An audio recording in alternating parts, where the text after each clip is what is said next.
offer time-tested insurance products to fit individual needs. Since 1950, Phipps Insurance specializes in home, auto, business, condo, and renters insurance.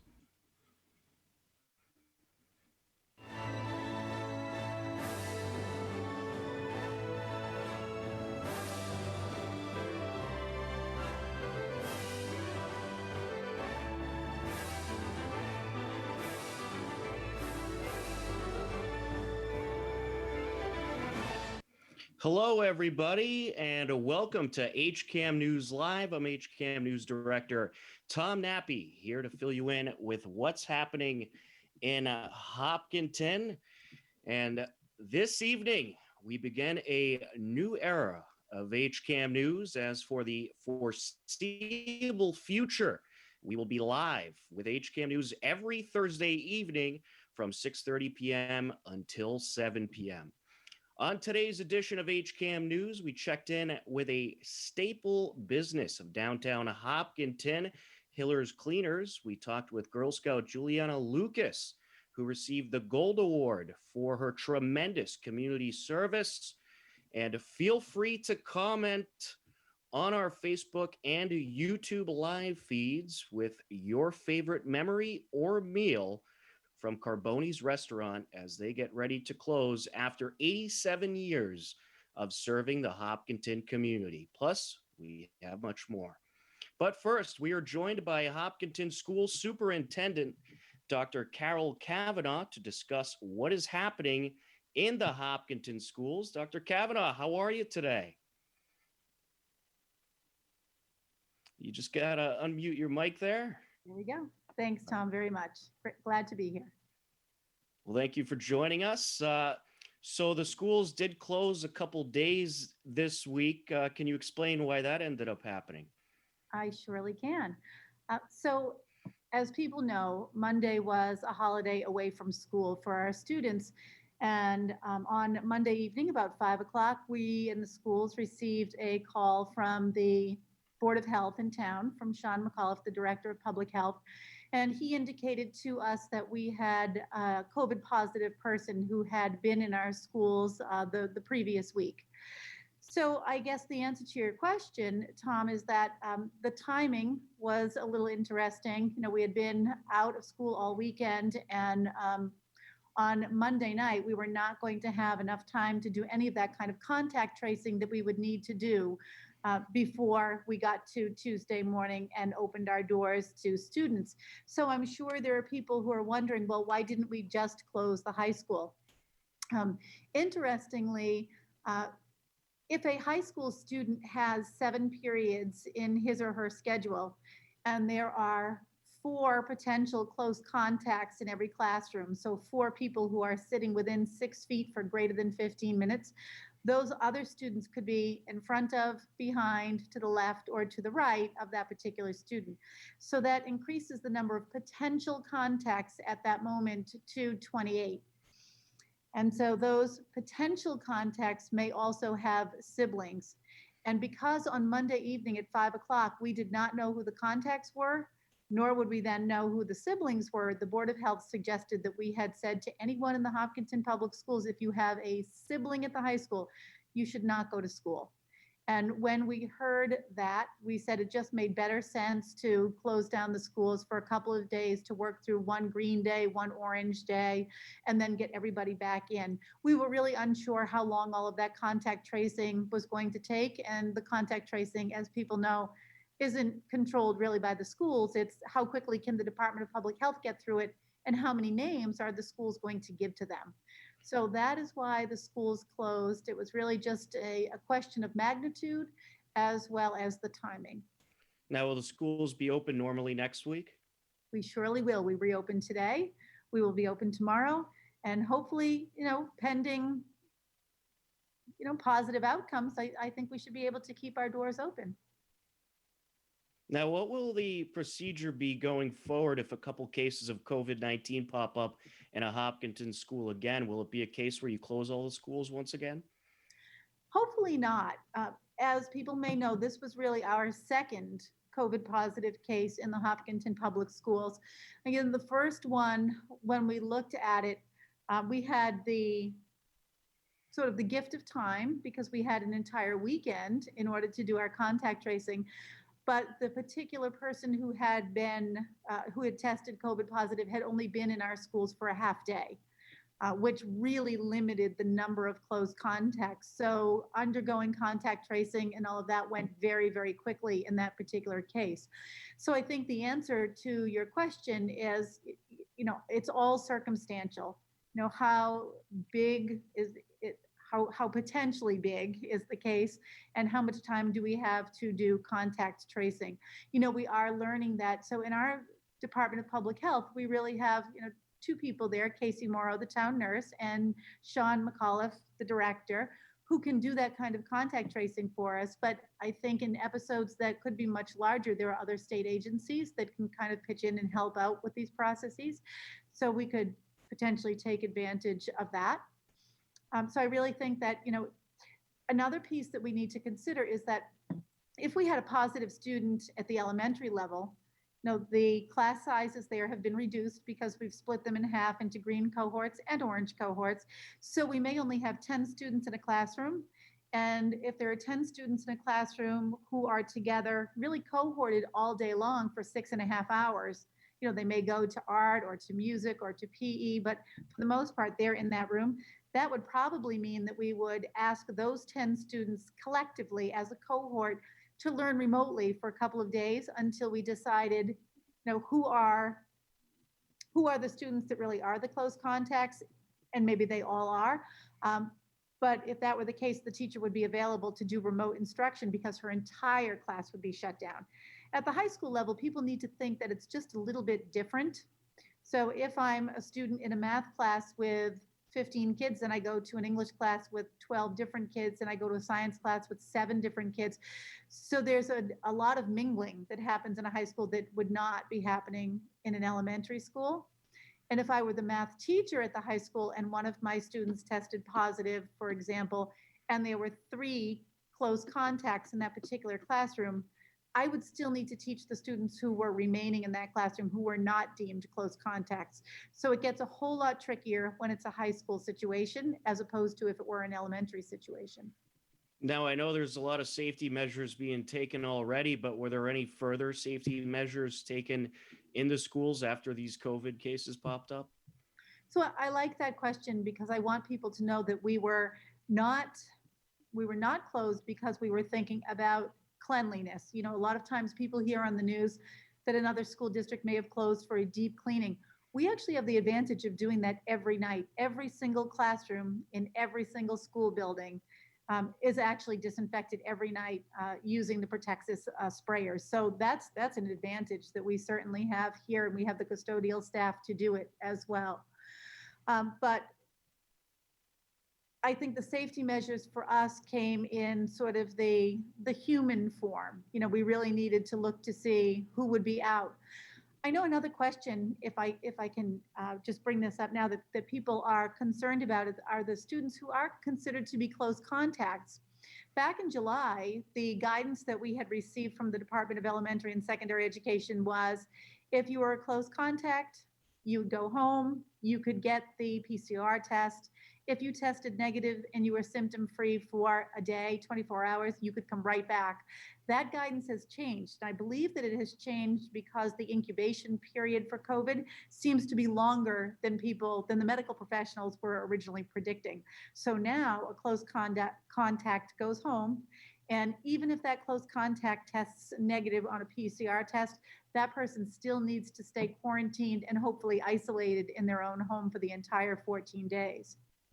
Interestingly, you start your quarantine counting from the date of exposure. So if you and I, Tom, were here tonight in a classroom at Hopkinton High School and you were COVID positive and I were a close contact, I would not know that you were COVID positive. You wouldn't know that. But if on Saturday you tested positive and on Sunday I got the news from the DPH that I was a close contact, my period of quarantine would have actually started tonight on Thursday night. So it goes back a little bit. So then when I got to school on Monday, I would already have 4 days of quarantining accounted for. So just so families know how long students will sort of be out of school. So those students and anyone that had contact with them will be out of school, at least in person, for the next 14 days. They would be out of school for, in the scenario I just gave you, I've already committed to 4 days sort of unwittingly. So I would have to be 10 days quarantined. So it wouldn't amount to 10 school days because there would be 5 school days, two Right. weekend days, and then, so I know in people's minds, kids are losing 14 days of school, but in truth, it's probably closer to like 8 days of school, 7 days of school, and then, of course, half of those would be in-person days. And those are the ones that, we really want kids to be here for. And if they can't be, we need to think of another way to ensure that they're getting instruction at home. Dr. Cavanaugh, thanks so much for talking with us today, and we wish you and everyone else at the Hopkinton School System the very best of luck. Thank you so much for having me. That was School Superintendent Dr. Carol Cavanaugh. Glad to hear everything is safe in the schools. And next, we're going to talk about Hiller's Cleaners. They have been a staple in downtown Hopkinton for nearly 20 years, but like many businesses, they have had difficulty dealing with the COVID-19 pandemic. Recently, we caught up with owner George Urahliotis to discuss how business is going.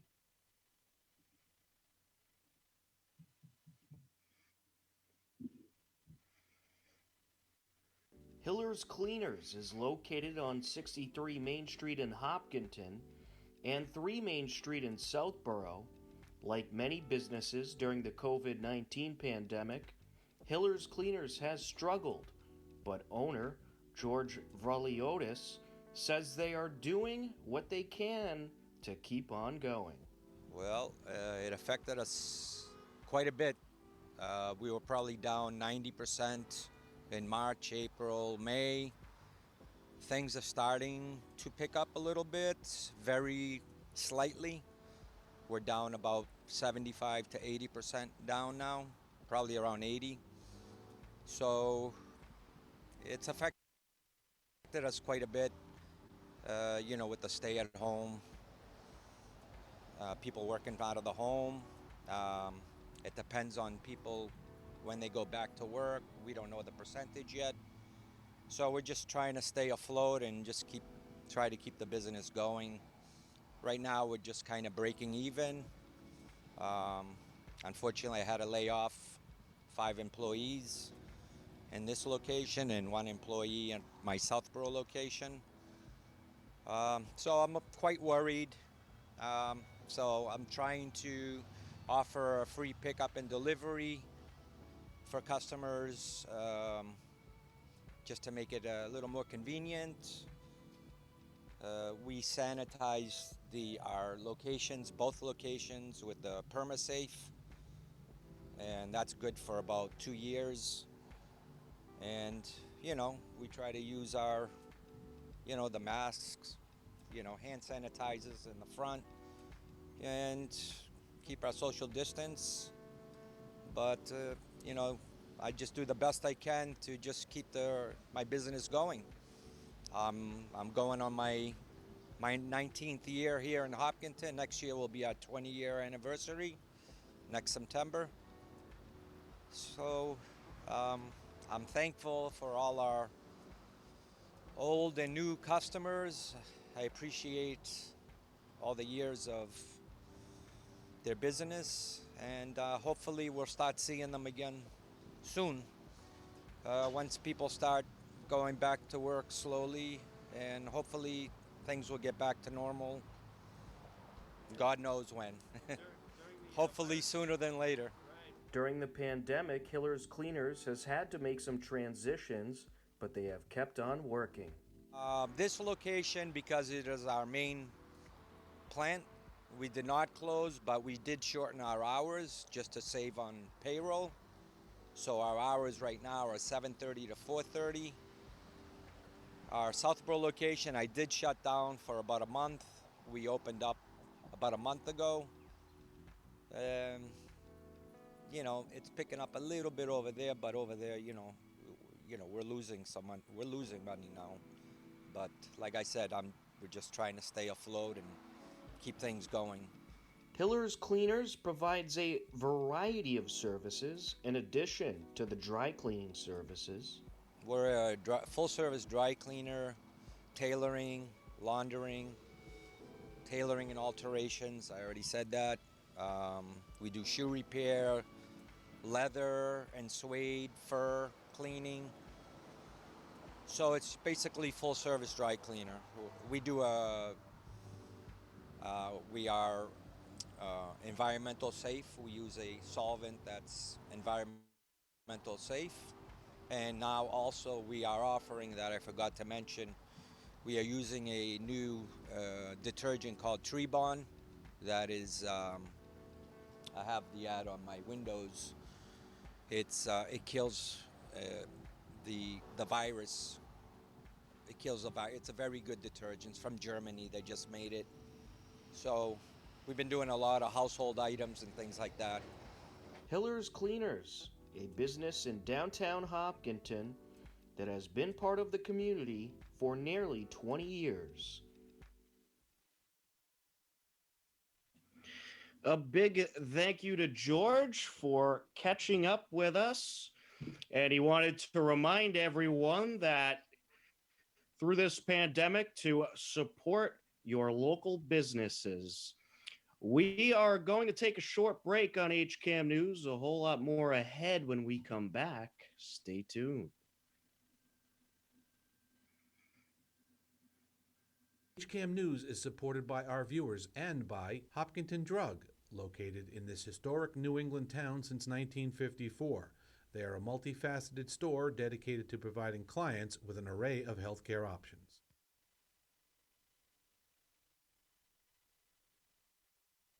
Hello, 911. What's your emergency?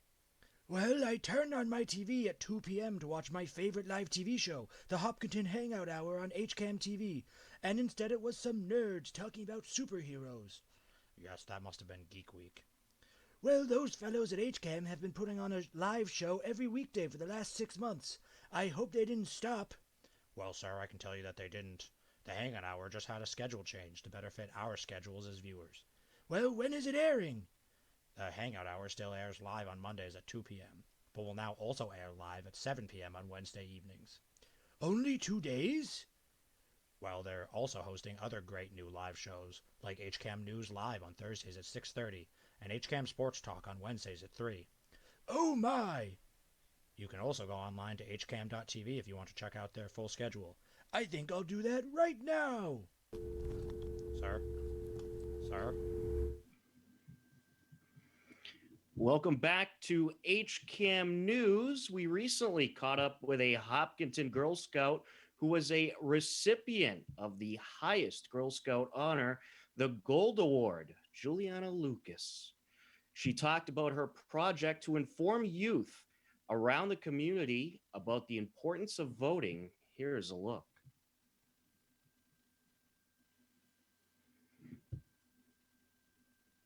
Hello, everyone. I'm HCAM News Director Tom Nappy, and today we are joined by Juliana Lucas. Juliana, how are you today?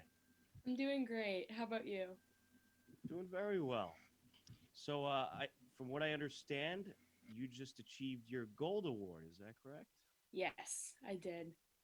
Congratulations. Thank you. For those that don't know, can you talk about what the Gold Award is? Yeah, so the Gold Award is the highest award a girl can receive in Girl Scouts. Pretty much, it's a big community service project where you have to spend 80 hours working on your project, and it has to be something that benefits the community and is sustainable. So it has a big impact on your community and is a lot of work, but it's supposed to improve your community and make it better. So, yeah. Terrific. Could you talk about what your project was about? Yeah, so for my Gold Award, I focused on increasing teen voter registration and participation, mainly in the high school. So for that, I worked with the town clerk, Mr. Connor Deegan, along with my vice principal, Mr. Pominville. And pretty much how it worked was we held a lot of registration drives at the school to try and get kids motivated and inspired to go out and register. And then this past few months, I've been working with HCAM to create a voting video that talks about the importance of youth voting, since teenagers 18 to 29 are the lowest demographic who vote.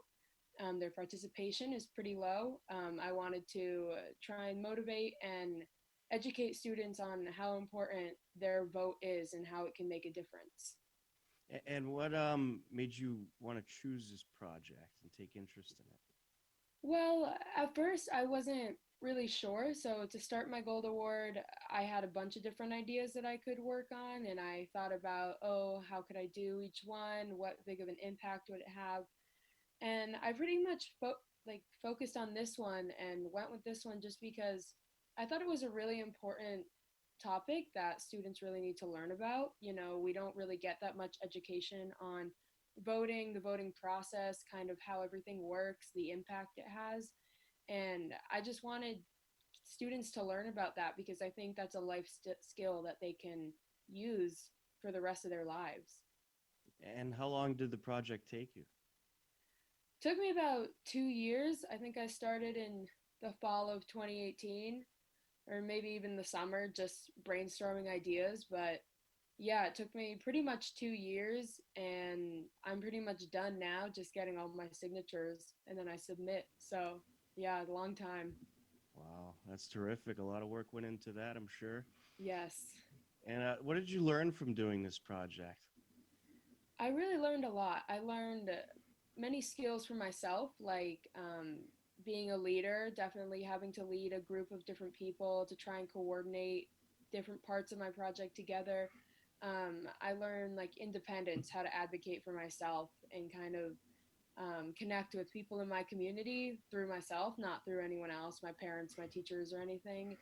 I mean, I learned a lot about the voting process as well. I mean, I didn't know much at the beginning of this, but I learned a lot from Mr. Deacon. He really educated me on the voting process, how it works, the importance, and yeah, and I learned a lot with HCAM too. I edited the video, I learned a lot there. So a lot of different aspects, like skills and different aspects of my life, I've definitely learned and improved upon. That's terrific.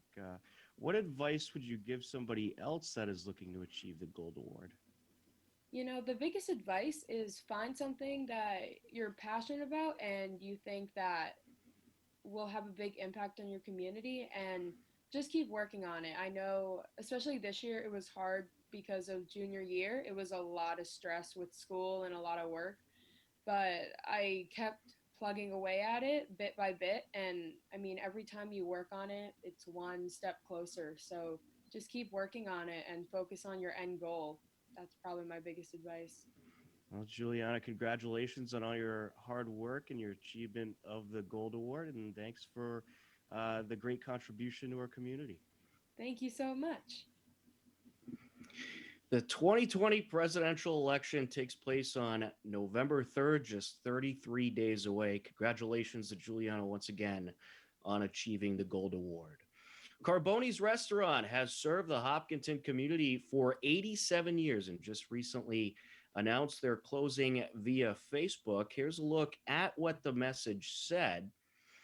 To our customers, employees, and community, it is with very mixed emotions and great reluctance that we announce the closing of our family-run restaurant after 87 years in business. This will occur sometime in the near future, and the actual closing date will depend on several factors that are impossible to predict at this time. There are many reasons that went into the situation, one that we are not taking lightly and that we share with a great deal of sadness. Over the years, there have been friendships developed with our customers and employees that we'll cherish forever. Our customers and employees are family to us. The restaurant has been our life and the lives of two generations of families that preceded us. It has been an incredible run that will regretfully end soon. As it is time for us to begin a new chapter in our lives, we can never thank you enough for your loyalty and support over the years and for being a part of the journey with us. The time is fast approaching when we will say our last goodbyes here, but let's never forget the good times we all shared together. Peter Carboni and Marianne Lorenzen. We asked you what your favorite memory or meal was at Carboni's and received many responses. Before we get to those, We look back at a segment we did in June 2015 in which Carbonis reopened after a damaging fire. After a fire in early May caused Carbonis to close for a month, they reopened. The restaurant has been open since 1933 and is family-owned. Current owners, Peter Carboni and Marianne Lorenzen, were thrilled that they were able to open their doors once again after renovations and inspections were complete. Feels great. It's a lot of work, and feels great to be open. Feels great to be open. Very excited. Can't wait to see all our customers. So happy they're all coming back. 2 ginger ales? And Yeah. Hopefully, with graduation tonight. graduation Tonight. Hopefully, we'll And did you see the specials? I don't pick know. up some local people and It's good. That won't be. make it all worthwhile for us. Yeah. The Carbonis explained that the process was long and it took a lot of work to get the restaurant ready to reopen. Just about a month. Month and a It was few a days. month on this past Monday. So it was like a 4-week process of totally stripping out the restaurant, from the Insulation ceiling down. tiles, insulation down to the carpet. Everything went. Everything was wiped down. Everything was taken out of the restaurant, replaced, and or cleaned.